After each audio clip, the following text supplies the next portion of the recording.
আসসালামু আলাইকুম, প্রত্যেককে স্বাগত জানাচ্ছি আজকের ক্লাসে। আজকে আমরা রিপোর্ট রাইটিং নিয়ে কথা বলবো, অর্থাৎ একটি রিপোর্ট কিভাবে লিখতে হয়, রিপোর্টের কয়টি অংশ, অর্থাৎ রিপোর্ট সংক্রান্ত যতগুলো কথাবার্তা আছে, যত নিয়ম আছে, সব নিয়ে আজকে আলোচনা করব। তো ভিডিওটি শুরু থেকে শেষ পর্যন্ত দেখার অনুরোধ জানাচ্ছি, কেননা শুরু থেকে শেষ পর্যন্ত না দেখলে রিপোর্ট লেখার যে নিয়ম এটা পুরোপুরিভাবে আপনি নাও বুঝতে পারেন। তো প্রথমে ভিডিওটি সকলকে প্রথম থেকে শেষ পর্যন্ত দেখার অনুরোধ জানাচ্ছি। রিপোর্ট সংবাদপত্রে কোনো বিষয় নিয়ে ঘটে যাওয়া ঘটনার প্রতিবেদনকে বলা হয় রিপোর্ট। তার মানে রিপোর্টকে আমরা বলতে পারি যে একটা প্রতিবেদন। রিপোর্টে চারটি অংশ থাকে, একটা হচ্ছে হেডলাইন বা টাইটেল, এটা একটা শিরোনাম। এরপরে রিপোর্ট প্রদানকারীর নাম, তো আমরা এখানে উল্লেখ করতে পারি স্টাফ, করেসপন্ডেন্ট বা রিপোর্টার বা নেম উল্লেখ করতে পারি। সেই সঙ্গে উল্লেখ করতে হবে স্থানের নাম, প্লেস। এরপরে তারিখ অর্থাৎ ডেট উল্লেখ করতে হবে। এরপরে 3 নম্বর যে অংশ সেটা হচ্ছে বডি বা মূল ঘটনার বিস্তারিত। এরপরে হচ্ছে রিপোর্টের সাথে সম্পৃক্ত ব্যক্তিদের মতামত, চাহিদা বা অনুভূতি। তো এটাকে আমরা বলতে পারি যে মেইন কন্টেন্ট প্লাস কনক্লুশন। তো মেইন কন্টেন্ট মূলত বেসিক্যালি বডির ভেতরেই থাকে, অর্থাৎ এখানে শেষ পর্যন্ত এই রিপোর্টের সাথে সংশ্লিষ্ট যে ব্যক্তিবর্গ রয়েছে তাদের মতামত, চাহিদা, অনুভূতি এবং কনক্লুশন আমরা এটাকে যুক্ত করে দিতে পারি। যেহেতু 3 নম্বরে বডি রয়েছে এখানে, সেক্ষেত্রে আমরা মেইন কন্টেন্টটাকে এখান থেকে বাদ দিয়ে দিতে পারি। তো আশা করছি যে এই যে রিপোর্টের 4টি অংশ, আপনারা এই 4টি অংশ আপাতত এখন মনে রাখতে পারবেন। এরপরে এই 4টি অংশ নিয়ে আমরা কথা বলবো, কীভাবে লিখতে হবে একটা রিপোর্ট, সেটা নিয়ে কথা বলবো। তো এরপরে আমরা কথা বলবো রিপোর্ট লেখার নিয়ম। তো কোশ্চেনে কোনো নামের উল্লেখ থাকলে স্টাফ রিপোর্টার বা স্টাফ করেসপন্ডেন্ট এর পরিবর্তে সেই নাম ব্যবহার করতে হবে। সাপোজ কোশ্চেনে একটা রিপোর্টের নাম উল্লেখ করে দিয়েছে, সাপোজ রহিম, করিম বা সুমন, এরকম কোনো ব্যক্তির নাম উল্লেখ করে যদি দেয়, সেক্ষেত্রে সেই নামটি এখানে দিতে হবে। তো আশা করি এটা ক্লিয়ার। এরপরে রিপোর্ট রাইটিংয়ের দুটি অংশ, একটা হচ্ছে ফার্স্ট পার্ট, একটা হচ্ছে second part.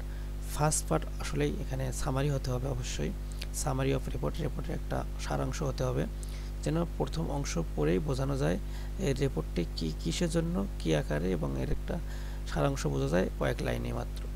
Second part details of report, অর্থাৎ রিপোর্টের বিস্তারিত। তার মানে রিপোর্টে দুটো আমাদের অংশ থাকবে, একটা হচ্ছে সামারি আর একটা হচ্ছে বিস্তারিত অংশ থাকবে। এরপরে রিপোর্টে ফার্স্ট পারসন অর্থাৎ আই বা উই বর্জন করতে হবে। আই বা উই ব্যবহার করা যাবে না।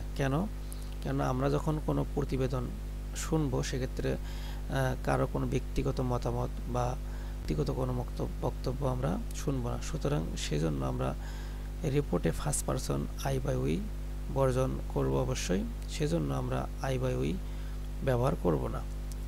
এরপরে 4 নম্বর নিয়মে আমরা এখানে উল্লেখ করার চেষ্টা করছি, রিপোর্টটি অবশ্যই 2 প্যারায় লিখতে হবে। 4 নম্বরে যে বিষয়টি বলার চেষ্টা করেছি, রিপোর্টটি অবশ্যই 2 প্যারায় লিখতে হবে, 2-এর অধিক কোনো প্যারায় লেখা যাবে না। অনেকেই রিপোর্ট কি করেন, একসঙ্গে লেখেন বা একটা প্যারায় লেখেন, অথবা কেউ কেউ 2-3-4টা প্যারাও লিখে রাখেন। তো এটা করা যাবে না, অবশ্যই রিপোর্টটি 2 প্যারায় লিখতে হবে। এরপরে 5 নম্বরে রিপোর্টটি 120 থেকে 150 ওয়ার্ডের মধ্যে হতে হবে। তো অবশ্যই 120 থেকে 150 ওয়ার্ডের মধ্যে আপনাদের এই রিপোর্টটি হতে হবে। সেই জন্য এটা 120 থেকে 150 ওয়ার্ড যাতে হয়, এই জন্য আপনারা রিপোর্ট যখন পড়বেন তখন কয়েকটি ওয়ার্ড বেশি করে পড়বেন, যাতে করে দু একটা লাইন কাটিয়ে গেলে যেন আপনার ওয়ার্ডগুলো সাধারণত 120 থেকে 150-এর মধ্যে থাকে। তো 6 নম্বরে যেটা বলার চেষ্টা করব সেটা হচ্ছে রিপোর্টটি অবশ্যই 1 পেজের মধ্যে লিখতে হবে। কোনো পূর্বেই অর্ধ পেজে বা পরবর্তী পেজে যাওয়া যাবে না, একটা পেজের মধ্যেই রিপোর্ট লিখতে হবে। যেখান থেকে শুরু করব ওই পেজটা যেন শুধুমাত্র ওই রিপোর্টই থাকে, অন্য কোনো কিছু যেন না থাকে, অথবা অন্য কোনো একটা প্রশ্নের অ্যান্সার লিখেছি এর নিচে যেন রিপোর্টটা না লেখা হয়, অর্থাৎ একটা পেজেই যেন আমরা রিপোর্টটি শুরু এবং শেষ করি। আশা করা যায় এই বিষয়টি তোমরা বুঝতে পেরেছ। এরপরে রিপোর্টে হেডলাইন বা টাইটেলের প্রত্যেকটি প্রথম অক্ষর ক্যাপিটাল লেটারে লিখতে হবে। আমরা যখন হেডলাইন বা টাইটেল লিখব তখন অবশ্যই প্রত্যেকটি অক্ষর ক্যাপিটাল লেটারে লিখব, এবং কোনো রিপোর্ট লেখার পরে যদি মাঝখানে প্রিপোজিশন থাকে, সেক্ষেত্রে যদি কোনো প্রিপোজিশন হয় সেক্ষেত্রে আমরা এটাকে বড় হাতে লিখব না। এই সম্পর্কে আমরা পরবর্তীতে একটা ভিডিও দেওয়ার চেষ্টা করব যে টাইটেলকে কীভাবে, কোন লেটার কীভাবে লিখতে হবে, প্রিপোজিশনের ব্যবহারগুলো কীভাবে লিখতে হবে, এই বিষয়ে একটা ভিডিও দেওয়ার চেষ্টা করব। আর তোমরা যদি এই ভিডিওটি চাও অবশ্যই কমেন্ট সেকশনে কমেন্ট করতে ভুলবে না। এরপরে 8 নম্বরে অতীত ঘটনা, বর্তমান বা ভবিষ্যৎ যাই হোক না কেন হেডলাইনে বা টাইটেল লেখার সময় প্রেজেন্ট ইনডিফিনিট টেন্স ব্যবহার করতে হবে। ঘটনাটি অতীত, বর্তমান বা ভবিষ্যৎ যাই হোক না কেন আমরা অবশ্যই টাইটেলে অন্ততপক্ষে রিপোর্ট লেখার সময় প্রেজেন্ট ইনডিফিনিট টেন্স ব্যবহার করব।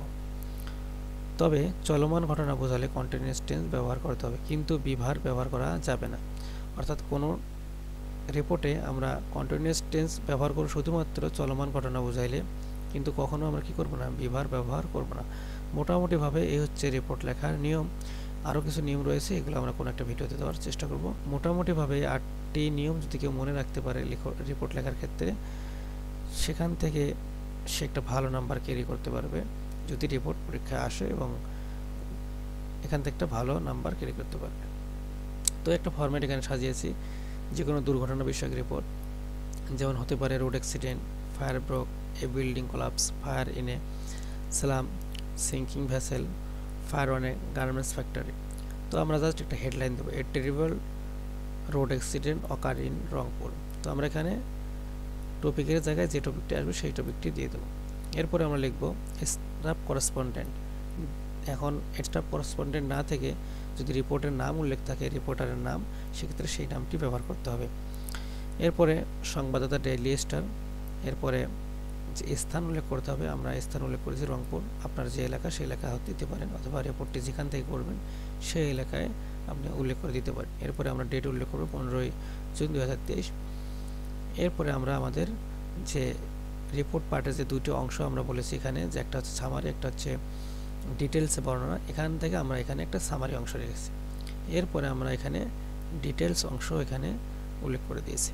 তো আশা করছি যে রিপোর্টের 4টে অংশ আপনারা এখানে বুঝতে পেরেছেন। 4টে অংশের মধ্যে কী ছিল অবশ্যই মনে আছে। একটা হচ্ছে হেডলাইন, 2 হচ্ছে রিপোর্ট প্রদানকারীর নাম, তারপরে হচ্ছে স্থানের নাম, তারিখ, এগুলো উল্লেখ করেছি। এরপরে বডি এবং শেষ অংশ। তো এরপরে আমরা উল্লেখ করেছি ফার্স্ট পার্টে থাকবে সামারি আর সেকেন্ড পার্টে থাকবে ডিটেলস। এরপরে আমরা এখানে সেই তথ্যগুলো দেওয়ার চেষ্টা করেছি। ফার্স্ট পার্টে আমরা সামারি রেখেছি, সেকেন্ড পার্টে আমরা ডিটেলস রেখেছি, এবং যদি কোনো শব্দ প্রথম থাকে সেগুলো বড় হাতের ইউজ করব। আমরা এখানে বড় হাতের, এখানে বড় হাতের, আর এখানে আমরা প্রিপোজিশন, যেহেতু এখানে ইন শব্দটা এখানে প্রিপোজিশন, যার কারণে আমরা এখানে ছোট হাতের আই এখানে ব্যবহার করেছি। আই বড় হাতের কেন হয়নি, যেহেতু এটা প্রিপোজিশন। যদি কোনো শব্দে যদি কোনো টাইটেলে বা হেডলাইনে প্রিপোজিশন আসে সেক্ষেত্রে প্রিপোজিশনটি ছোট হাতে লিখতে হবে, আর আর্টিকেল বা প্রিপোজিশন যাই আসে নাকি ছোট হাতে লিখতে হবে। এখানে আর্টিকেল যদি শব্দের প্রথমে এসে, যার কারণে আমরা এটাকে বড় হাতের অক্ষর ব্যবহার করেছি এখানে। তো আশা করা যায় যে রিপোর্টের যে অংশগুলো তোমরা বুঝতে পেরেছো। এরপরে রিপোর্টটি অবশ্যই 2 প্যারায় হতে হবে, এখানে একটা প্যারা, এখানে নিচে একটা প্যারা দেবো। যেহেতু আমার এখানে কম্পিউটারে অন্য একটা পেজে, যার কারণে আমরা এটাকে মূলত এই প্যারার এখানে চলে আসবে, এই প্যারার নিচে চলে আসবে। এটা আশা করা যায় আপনারা এটা বুঝতে পেরেছেন। তো এভাবে যদি রিপোর্ট এগুলো ফলো করে লেখা হয় অবশ্যই আপনারা এখান থেকে একটা কাঙ্ক্ষিত মার্কস পাবেন। তো আমরা পরবর্তীতে এই রিপোর্টগুলো কীভাবে লিখতে হবে এবং রিপোর্টের ফরম্যাট নিয়ে আলোচনা করব। তো এই ফরম্যাটগুলো পড়লে আশা করছি ডিগ্রি, অনার্স, এইচএসসি যে কোনো পরীক্ষার জন্য এই রিপোর্টটি দিলে আপনার চলবে আশা করছি। এরকম রিপোর্টগুলো দিলেই চলবে। সেই ফরম্যাটগুলো নিয়ে আমরা সামনের কোনো একটা ক্লাসে হাজির হব। তো সে পর্যন্ত সকলে ভালো থাকবেন। Thanks for watching. আসসালামু আলাইকুম।